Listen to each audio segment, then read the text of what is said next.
Hey everyone, and welcome to The Kitchen Sink, and my name's Ryan Henry. I'm passionate about racket sports and specifically pickleball. I come from a professional tennis background and was once the world #1 junior in doubles back in 2002, and in 2023 started playing pickleball. I won the Australian national titles men's singles in 2023 and are currently competing in the Major League Pickleball Australia teams event. My current duper rating is approximately 5.7. I'm also a part owner of Voyager Tennis and Pickleball, where we run programs across various parts of Australia and Singapore. And this podcast is really about sharing my journey as a player and what I'm learning throughout the process as we interview and talk to people who are taking the game forwards. Welcome to The Kitchen Sink, where we take your pickleball game to the next level with pro insights and real conversations.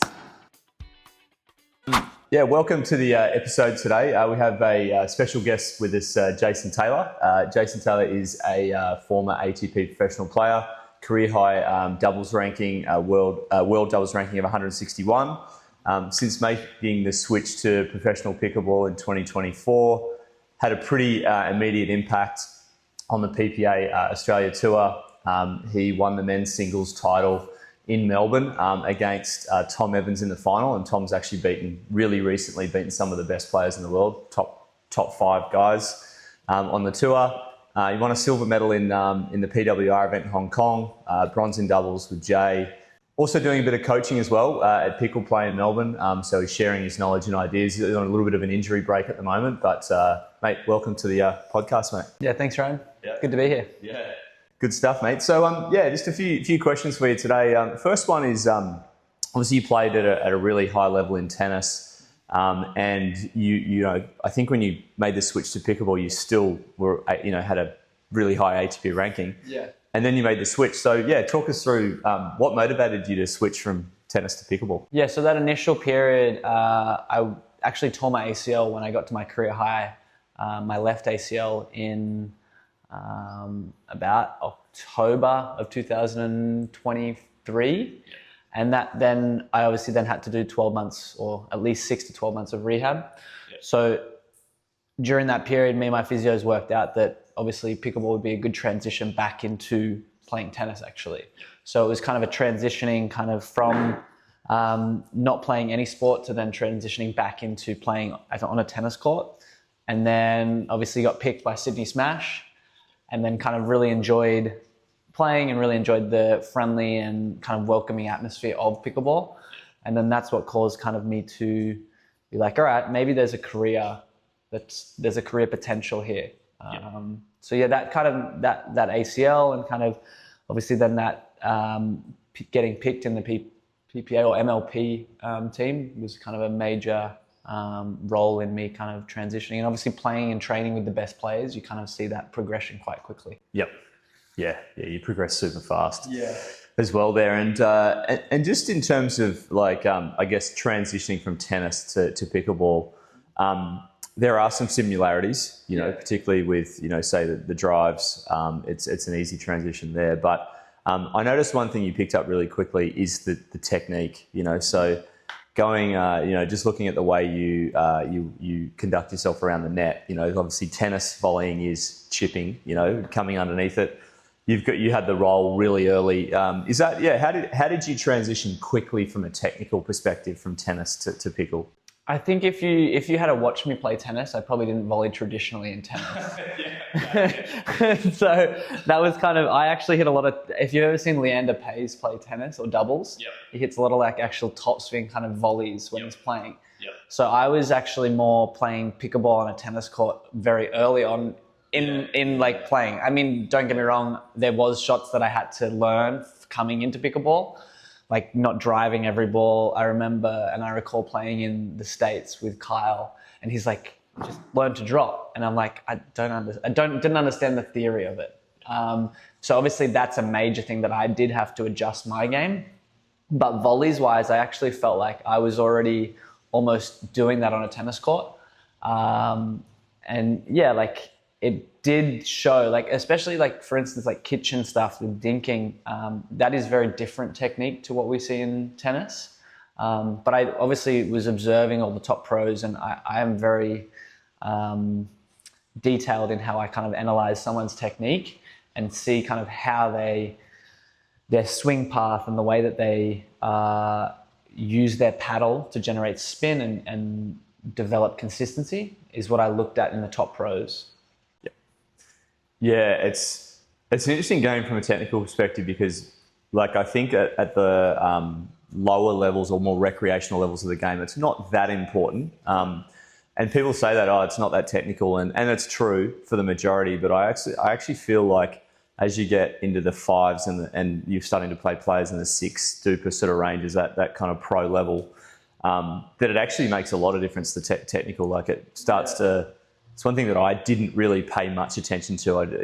I'd say for the first year and a half I played, I just heard that saying, oh, it's not that technical, don't worry about it. Yeah. But if you don't actually have the pickle technique, you'll get found out pretty fast. Yeah, I think it's just a matter of consistency. If you're making a lot of errors at the kitchen line, it's like you've got to look at what's causing those technical or those consistency errors basically. Yeah. And so that's what I looked at. I was like, all right, I'm making a fair amount of errors at the kitchen and the dinking.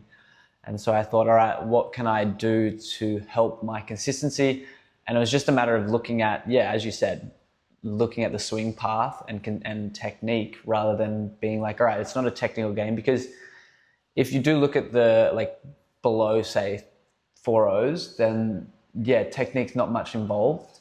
But then when you start to look at above 4-0s, generally they have the same type of shot. Yep. A lot of the top players do. Yep. And that's what I was noticing. I was like, all right, if these guys have this type of shot and this type of the way that they're hitting it, then we need to kind of adjust that. Yep. But as you said, technique isn't important initially when you're coaching beginners. You basically tell them, we want to hit this shot, do it how you please, basically. And I suppose the reason that it's less technical at a lower standard is because it only gets technical once you get to the kitchen line a lot. Below 4-0 kind of level, players are coming in, it's block volleying. There's no need to get a lot of topspin on the volley at that point. If anything, it might complicate it for them. Yeah. But when you're at the kitchen line, you actually have to generate topspin to do successful speed ups and even counters. You want to try and get the ball down, right. And that's probably been. I think the paddles also played a big role in that, being able to obviously coming into the sport with paddles automatically giving me spin. Yep. I kind of was like, all right, this is how I would play to generate spin. Yep. But a lot of the players that have played previously have had paddles that wouldn't necessarily generate too much spin. Yep. So then it's like, okay, they've had to actually probably adjust their technique to become more at one with the new paddles. And I'm coming in and just like, okay, this is how you play with the paddle, basically. Just, I guess switching on to singles. So in your last singles event in Melbourne, yes, you did beat Tom Evans, and were playing at an incredibly high standard. And so, just seeing Tom's progression over the last couple of months, I think he's beaten Stacksrud, who's maybe the most informed singles player in the world, in the top two probably. Yep. And then I think Tardio, and anyway, he's had some really big wins since. I guess what's your approach been to developing and playing singles? Talk us through, because I guess there's players that sort of play singles, play doubles and then just play singles, but I don't really see them that focused on trying to do well, or they don't have any specific strategies. But when I was watching you play, it looks like you're really focused on your singles, you're serving huge, trying to get 3 points off that. Talk us through your approach to generally playing singles. Yeah, obviously in singles, you have the serve has a big advantage. I think you set it up like a tennis serve. You're going to try and set the point up from that. Obviously, it's not as beneficial, but I definitely felt I think I played. Before I won the event in Melbourne, I think I'd played 5 singles events. So not a whole lot of singles, but what I recognized was that not necessarily passing shots are going to win the match. It's actually your consistency level and ability to be able to repeat drops and repeat putting that person on the stretch, basically.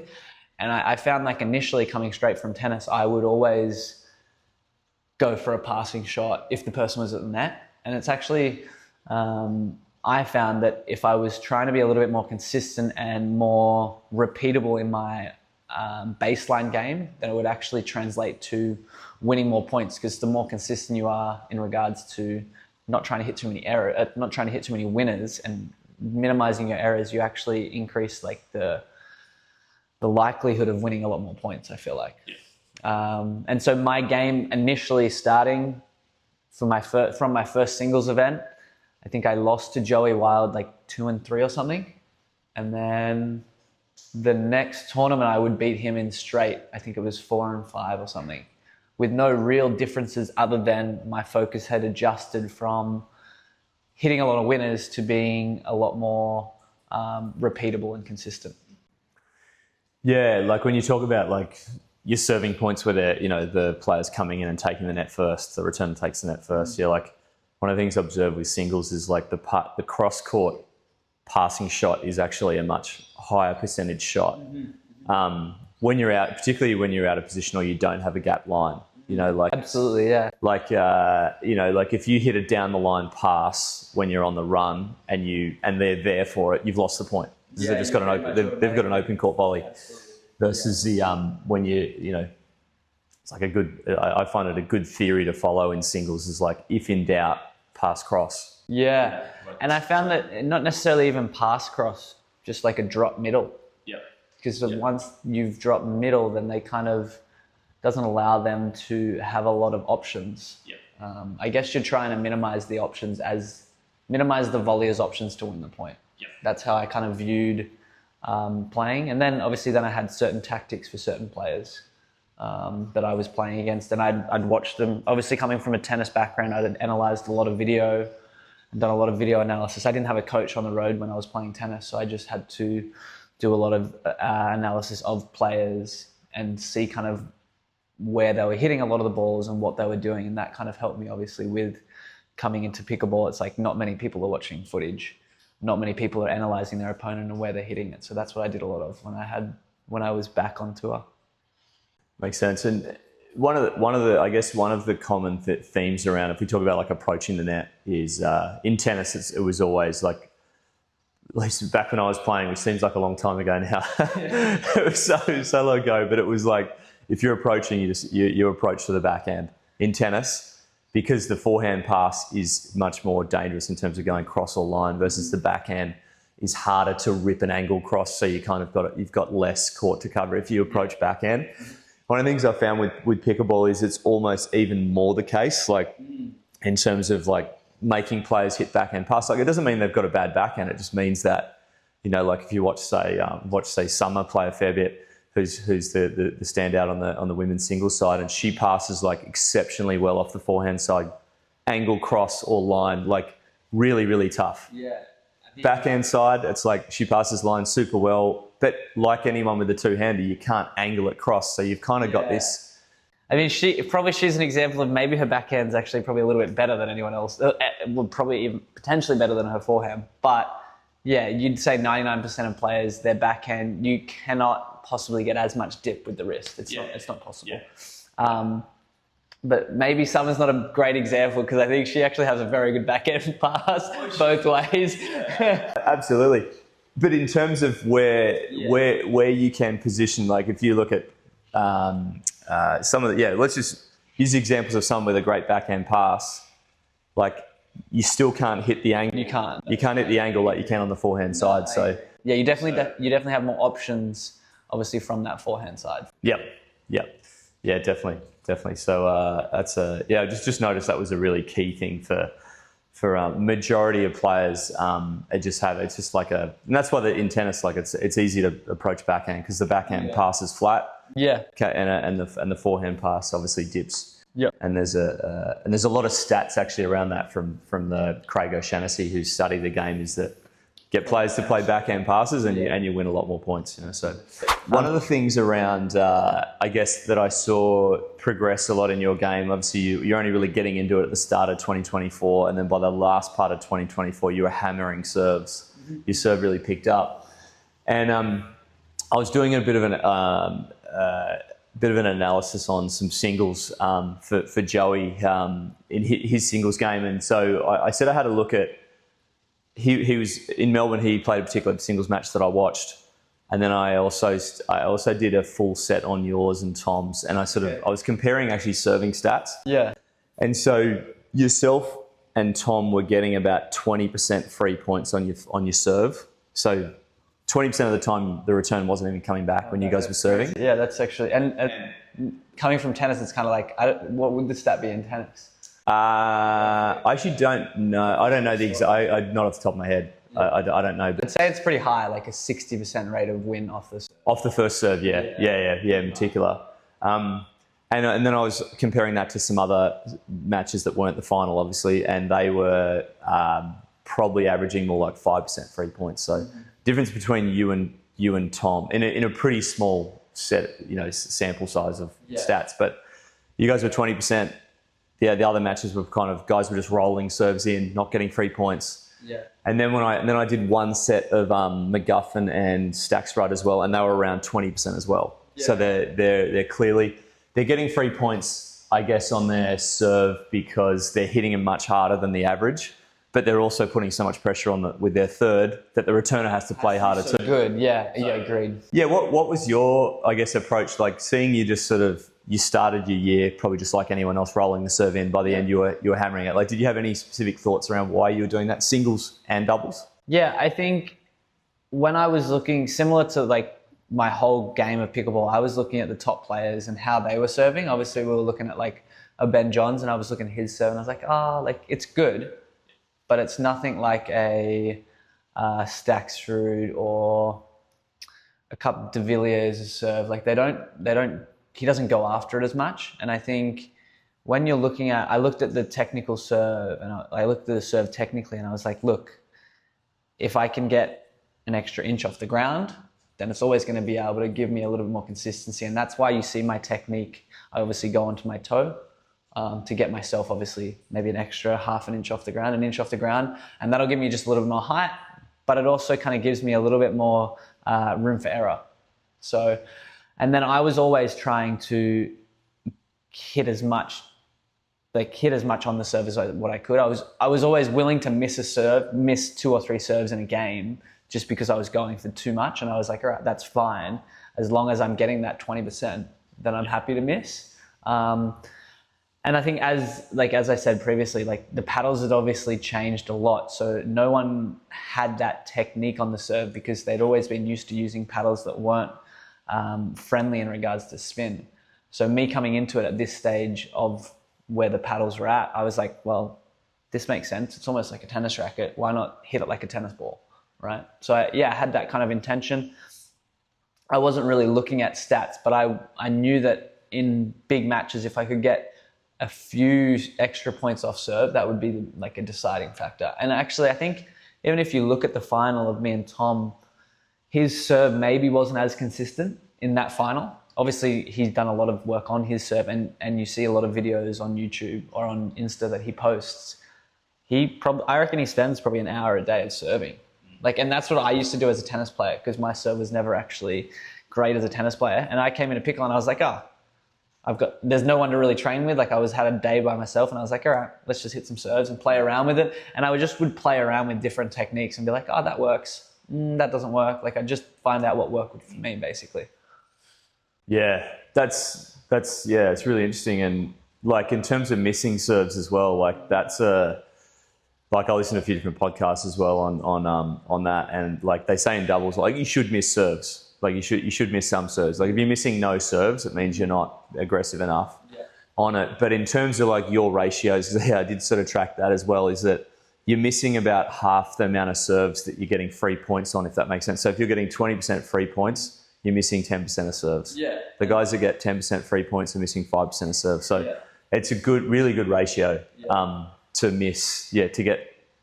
So, but interesting on your technique actually, that you lift up on your heel. I didn't specifically notice that, but you're obviously trying to raise the belly button height. Yeah, literally. And that's essentially what you do. Like I looked at some of the top pros and they were doing that and I was like, I wonder if you're allowed to do this. Or I was actually jumping at one stage and then you're not allowed to. No, you're not allowed to elevate off the ground. And I was like, I wonder how you can elevate yourself but without coming off the ground. And I was like, let's see. And it doesn't work for everyone because it actually takes some timing to be able to do it. Like it doesn't, and I chatted to a couple of the good players and they're like, oh, I don't really like doing it because it changes. You're moving through the serve and you're moving from higher to lower. So it changes the consistency. So if it's not, you've got to be able to do it a lot and be consistent with it to be able to replicate that in a match, right? Yeah, I've seen that too, with particularly players without tennis backgrounds. Like we've hit millions of forehands, so it's it's very natural to just hammer the serve, which I wasn't doing last year at all, but I'm actually starting to this year. As a result of actually doing some of those studies, I was like, what am I doing? Why am I rolling in my serve? Yeah, don't roll in the serve. Especially in an MLP format, I actually find like you're actually beneficial to go for the serve because then you can get an easier third. MLP, like every point counts, obviously. So it's like, okay, let's hit a big serve. Obviously, when it gets a bit tighter and it's like, obviously win by 1 or win by 2, it's like, I'm just making my serve in, you know what I mean? Everyone's pretty tight. But those first initial points, you can get on a good run for sure. Yeah, well, that's like going into serving in doubles. So singles, it's obviously critical to have a good serve. Mm-hmm. Like if you're not getting free points or setting yourself up to win serve points, like you're going to be really struggling to beat really good players. But doubles, it's traditionally has been a point starter where you just kind of get the ball in and get the point started, and there's in theory no advantage. But like that's one thing that I did notice a lot through watching matches was like if you get a big serve in, the return's coming in a little shorter, and you're just transitioning to the kitchen line like much higher percentage of the time. Like, yeah. Is that your theory around serving as well for doubles? Like you're taking the same risk? I'm probably not taking the same risks. I'm taking it back a little bit. Yeah. But like I found that I'd adjust it during the match. So I wouldn't necessarily go for big all the time because if you're going big all the time, they're probably pretty used to it, and it's no secret really. Like you change your serving patterns up all the time. Tennis is exactly the same. So. Yeah, I think that's important. Obviously, the pickleball players, I guess maybe they don't change their rhythm up, but I think coming from a tennis background, that's a big part of tennis, changing your rhythm, changing your speed, changing your spins. Like that's huge in tennis. So that's what I transferred as well. Yeah, that's definitely makes sense. And when you're serving, do you have any particular spots that you're trying to hit? Like if I just think about the court, you've got wide, and you've got tee. Wide in singles is more advantageous because you're getting something out of court, but you've got to mix it up and play tee as well. And then you've also got like body, where you're trying to get players a little bit out of position, where you're kind of into the body line. They've got to pick whether they're going to play forehand or backhand. Do you have any particular spots? I think it would be particular with the player that I was playing against. If they're a big player, then I'd probably aim more body. Similar to tennis, like if you kind of making a big player kind of move around, like a tall player move around the ball, it's a little bit tougher for them. A shorter player, you'd try and stretch them a little bit more. Like there wasn't really particular spots that I would try and hit.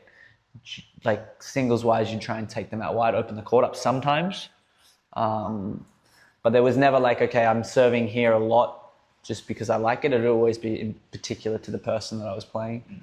Just in terms of your game style, like you've got some pretty unorthodox sort of tactics, and people sort of talk about it. And I've sort of watched you play a few times. Like you have a scenario, for example, where in mixed, I was just watching a particular mixed doubles match that you were playing, and you were standing behind your partner who was serving. So your partner's serving, you're standing directly behind them, then you're kind of picking whether you go left or right. It's like the returning team basically doesn't know who they're going to hit their return to, essentially. Talk us through maybe your your approach to being a bit different on the court, throwing some different plays people haven't seen, and maybe I'd like to understand like that particular play as well and what you're trying to do there. Yeah, so that particular play I was doing a lot in Vietnam, and I did it in Vietnam and in Melbourne.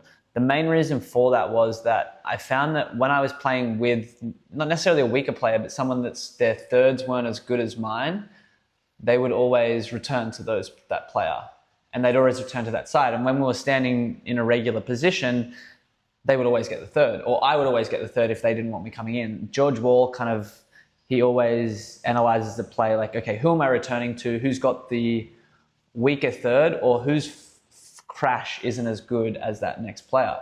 So you'd always dictate where you'd return to in relation to who's got a better third or a worse third. And that's what I kind of like to counteract that. I was like, well, if they don't know which side I'm going to, they don't know which side of the return to hit it to. And so then I can actually potentially get a third, or potentially if I don't want a third, I can maybe get it to my partner. It's just giving a 50-50 chance of they don't know where we're going, to give us the best opportunity, or to give us another opportunity to potentially not get that third shot, basically. That was the main kind of reasoning behind that. And like, that was obvious, because obviously then you've seen it and you're like, oh, yeah, that's true. Like it's like they don't know where they want to return to, basically. It's just kind of a little bit more of an adjustment. And I've taken that from tennis, like an I formation kind of thing. You kind of take the eyes off the return, and they're like, they don't kind of know where they want to go with it. That was the main reasoning behind that. And it kind of like, it did pay off for a lot of the events, especially when you're playing with a person their thirds aren't as good as yours, or your thirds aren't as good as your partner's, basically. That's what I found. Yeah, okay, yeah, that's interesting, because when I was watching it, I watched a little bit of some of your matches, and I was assuming that, yeah, because I know exactly what you're talking about with George, because like I get all thirds when I play against George. Exactly, like he doesn't let you crash. Doesn't let me crash. Yeah. Exactly. And then that's been a really good learning for me when I was having some good discussions around that. Is like, well, if I'm going to get all my thirds, then my third needs to be way better. I need to drive harder at the female, or you can just do what I do and be like, nah, I don't want the third, and just do I formation. And then you get a 50-50 chance of getting it. I've actually, So I saw your play, and because when I was watching you do that, I was assuming that you wanted to not get the third, but then when I watched you do it, you'd actually run around and you'd kind of take over the third. I was like, okay, and that's why. It'll depend on the point. I'd be like, I don't want to hit a third here. You can hit the third, or I feel like hitting the third here. You hit the third, kind of thing. It was just dependent on that moment. Like sometimes players hit really good thirds different parts of the match, and then sometimes players can't hit a third during the parts of the match, and it's like, okay, what do I feel like at this time? I'll make that adjustment at that moment, kind of thing. That makes sense. Yeah. And the other thing I was thinking, the reason why I thought you were playing more mixed, like right side as well, is that it was back to that same thing. I was thinking that you'd want to be crashing, and it's easier to crash on the right because the left side player has the forehand, more forehands, you know. And, that's true. And because I get caught on, I've tried a couple of variation plays like where the server basically doesn't hit the third, you know. So like if I was serving, I just serve and I start moving forwards, and then the player just hits the third, and then I'm already at the net. But if they're on the right side, then they have to play backhand off the third, which is not as good. Yeah. And so there's all kinds of different when I watch you play, it's like, oh, this is really interesting. And yeah, just in general, like right side mixed is also really unusual too. Like talk us through what your reasoning is for playing more on that side.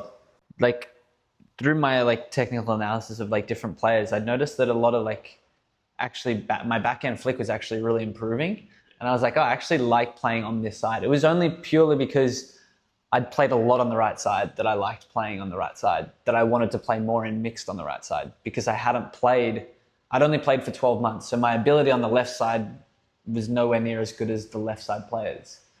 So if I felt like I could play a big right side, I felt like I could do that well, and I was doing that well in doubles, so why wouldn't I just be able to transfer that to mixed? And it allows my female partner, she doesn't have to cover the court as much, and she can have a lot of run around forehands. So I found like that was a more advantage for when I was playing. I think I had the amount of mixed result, I only had one good mixed result from that Vietnam, and that was kind of what the play that I was doing. But it wasn't necessarily because of a certain tactical reason. It was just because I felt more comfortable playing on the right side. Yeah. Like I'd only played right side because I played with Mitch every time when we were training here. And obviously Mitch is a left side specialist. So I was like, all right, I can play on the right. And then I was like, all right, can I transfer that to mixed? If my girl felt comfortable on the left, it was absolutely fine. Like I felt like I could, if she could hold her own on the left, then we could go from there, and I could play right and feel comfortable and be in a nice position and comfortable position, basically. So just in terms of your, obviously you had injury in November, so you're out for a few months. But I'd say prior to that, like you were, at least in my opinion, you were the fastest improver out of everyone. Now there's a few factors to that. Obviously you've got a professional background, so athletically and racket skills wise, you may be, you may be one of the top 2 players there anyway. But so you're going to have a natural fast progression. But I actually think you improve incredibly fast for other reasons as well. I think training, the way you're training, the way you're observing, like you're really onto it. Do you want to talk us through your approach to how you went about improving like super fast in that kind of 6 to 9 month period? Yeah, I talked to a few pickleball players over in the States that had transferred from tennis. Like I talked to Hunter and Yates Johnson, who are now, I mean, they're the top of the PPA at the moment in singles. I was chatting to them and they were playing a lot of matches, a lot of rec play, their initial like 2 to 3 months. And they were like, don't play rec play, just drill the things that you need to drill and drill those specifics every day for a couple of hours a day. And coming from a tennis background, that made a lot of sense because I don't play rec games in tennis. Like if I was to do a training week, I'd play maybe 2 matches a week. So that's like 3 hours out of if I was to train 3 hours every day, I'd probably be training 15 hours a week, 15 to 17 hours a week. So I would only play matches 3 hours of that week. So coming from a tennis background, it made sense to drill more and that's like the fallback of a lot of players. They enjoy playing so much, they enjoy training they enjoy rec play so much that they're like, oh, like I'm working on these different things in the matches. Yes, you are, but you're not getting the reps that you would normally get from drilling. And that's what I really found that not necessarily all the players are doing, but last year there was a lot. I remember being here and I was like, I want to drill. And Ryan, like you, Alex, and Mitch are like, oh no, let's play some rec. And I was like, no, like I want to drill. And that was only 12 months ago. And now, like obviously your perspective has now changed. I think you now only drill. You may play a match once every 2 weeks or something along these lines. Like I feel like that's been a major difference in the training now. It's more towards drilling and not rec play. Yeah, for sure. That's really good. Yeah, that's a really good way to think about it. And I know, like, yeah, I've heard like Ben and Colin Johns, obviously when they're in their prime, same thing, like no match play, yeah. just drill. Yeah, I've certainly found the same thing with just getting out there, and most of the improvements are done through like if you go out. I mean, in my case, like my kitchen game was super weak last year, and so it makes sense to come back and just spend. Yeah, 2 hours a day on that. You just spend whatever time you're spending on court, you'd spend it on that, and you'd see a massive progression from that area. Yeah, for sure. Yeah, so that's okay. So you spend a lot of time, obviously, drilling, which I think is key to getting better. Do you spend much time watching and sort of studying pickleball? And I think initially, early on, I did spend a lot of time. Watching other players because I didn't really understand the game as much as what I could. And then I'd obviously when I was playing matches, I'd then spend time watching my own and just seeing kind of my faults and what I could be doing differently. And I'd actually watch it with some players that actually would know about it. Like I would watch my matches with, say, Mitch or Amelia. Luckily, I had them on my team last year, which was kind of like, okay, they know how the sport works. So I'd watch the match with those players and be like, oh, what do you think? Like, what should I have done here? And that would then allow me to dictate like how I would then adjust my training, basically. But like matches, like I would watch probably a match a week, like a professional match a week. Or if I was to like be like, all right, what in my game can I improve? I'd then like specifically watch that of the certain players that were really good at that. And then come back to then training. At the moment, I haven't been watching too much because I'm not playing. I'm doing a lot of coaching. So once I then start to get that mindset back into playing more, then I'll obviously watch some more matches. And the game's probably adjusted again since 12 months ago, for sure, especially in Australia. So yeah, that'll then adjust again. Yeah, seems like the game's sort of changing as the paddles are getting better. Like the paddles have changed in the last 6 months. It's definitely changed. Okay, so that's interesting. Yeah, so you spend a fair bit of time sort of watching. I do think it's a really beneficial thing to watch. One of the things that I've found was I was watching when I first started playing pickleball. I'd watch pickleball, but I wouldn't really know what I was really looking for, And like watching it with other good players is good. Yeah. And then that's when I started to sort of do some stats on the matches, like transition. How many times is me or my team transitioning? What's our success rate? What's my counter success rate or hands battles? Yeah, I remember you giving me a couple of stats. I think initially when I was starting out, you were like, if anyone speeds it up to you, they win every point. Yeah. And so when we were playing out here, literally all these guys would do is just speed it up to me, and then I'd be just like popping it out every time. And then obviously like that was probably the first 6 months. And then after that, I was like, all right, every drill was based around someone speeding the ball up to me, literally. And I was like, I'm not getting sped up and losing the point. So that was like towards the later end of that year. It was like, all right, if someone speeds it up to me, they're gone. They're gone.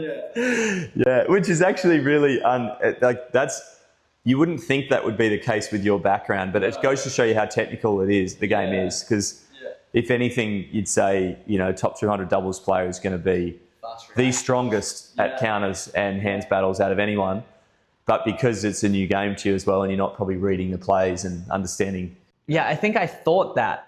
And then when you pointed that out, and then I looked back and I was like, man, Ryan's right. I need to actually work on this. Because I initially was like, I don't need to work on my fast hands, but I needed to work on being able to have fast hands when I'm not expecting it. Because in tennis, you're always expecting it to be fast. So like sometimes you go from being really soft to then having to be really fast. And that's the transition that I found that was really important for me to make in my drilling, basically. Yeah, it is hard actually. That's definitely a hard part about transition from tennis to pickle. Like tennis, just doubles is just a fast game. The serve starts at 200 Ks, return it. It's just bang, bang, bang, bang, bang, bang, bang. And I really love that. Like I really love getting on top of the net and angling the ball off and always expecting. And like most of my drilling was based around fast hands and like angling the ball off, someone hitting the ball hard to me and me kind of redirecting that ball. And then coming into pickle, I was like, oh, actually it's soft. And then it's fast. Oh, okay. What do we do now, basically? Yeah, I think that's why it's so hard for tennis players to transit. Like that's why it takes so long for tennis players to transition. For doubles, singles is not a... Yeah, because it's that soft then fast. It's that soft then fast rather than just fast the whole time. Yeah. Like I think I was watching something earlier on like Colin Johns, and he's saying like it's like this is like back 12 months ago, he's saying it's like a 3 to 4 year transition from a top tennis pro to getting to as good as you can get in doubles. I remember you saying that to me and I'm like, all right, I'm going to do it in 2 years. I'm going to prove you wrong, Ryan. Yeah. Well, you don't prove Colin wrong, man. I don't really hold any strong views around it, but I can resonate with that because I feel like after playing for for me a bit over 2 years now, I feel like I'm still not really understanding what's happening. Like if I play against Rob Cassidy or some of those guys that are in the six range, I feel like I'm getting outsmarted. I'm not seeing the way plays are unfolding, and don't have the right strategy or whatever it is. So yeah, I can see that's definitely the case. Time in the game. So that's good. And I suppose just sort of closing it out, do you have any sort of general advice for players that are looking to improve? Like there's so many players now in Australia like playing pickleball at every level, as you're seeing in Melbourne. It's like there's a lot of players just starting out. There's a lot of players that are sort of starting to play competitions. I mean, any advice? Like, what's the best advice you have for players just trying to progress quickly? I think the main thing is obviously we alluded to it already, like drilling a lot more than playing rec play. I think a lot of people get caught into the fact that they enjoy playing rec. And if that's kind of what you want to get out of pickleball, great, go and play, go and enjoy playing. But if you want to take the level from a 3.5 to probably a 5.0, the difference is drilling and being able to have a structure on the drilling court, basically.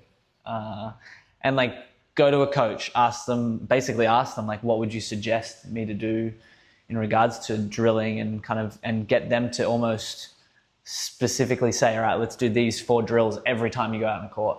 And I think like if you're seeing a good coach, that's what they'll be able to do. And then you only need to see them once or twice a week at the most. And then the rest of the time you're drilling those certain areas, and it's going to be really beneficial. I think initially getting that advice, I think that's what I really benefited from early on, was obviously training with Mitch, almost being like a coach for me. He was like, yeah, let's do this and this and this. And it was always structured drilling, basically. Yeah, it's good. It's good, mate. Some really good advice there across the board. I think, going from sort of serving some of the, sort of tactical elements of the game and then into, watching matches and drilling. Some really good messages for players that are looking to improve, mate. So, hey, just wanted to say, mate, thanks so much for your time today, mate. I really, really appreciate it. And thank you. Look forward to getting you back out on court soon, mate. Yeah, thanks for having me. No, I really enjoyed it. Cheers, mate. Cheers. Thanks for tuning into the Kitchen Sink. If you've enjoyed the episode, be sure to follow along, leave a review, and share it with your pickleball friends. Got a question or topic you want us to cover? Drop us a message. We'd love to hear from you. I'm Ryan Henry. See you next time, and remember, stay out of the kitchen unless it's this one. Thank you.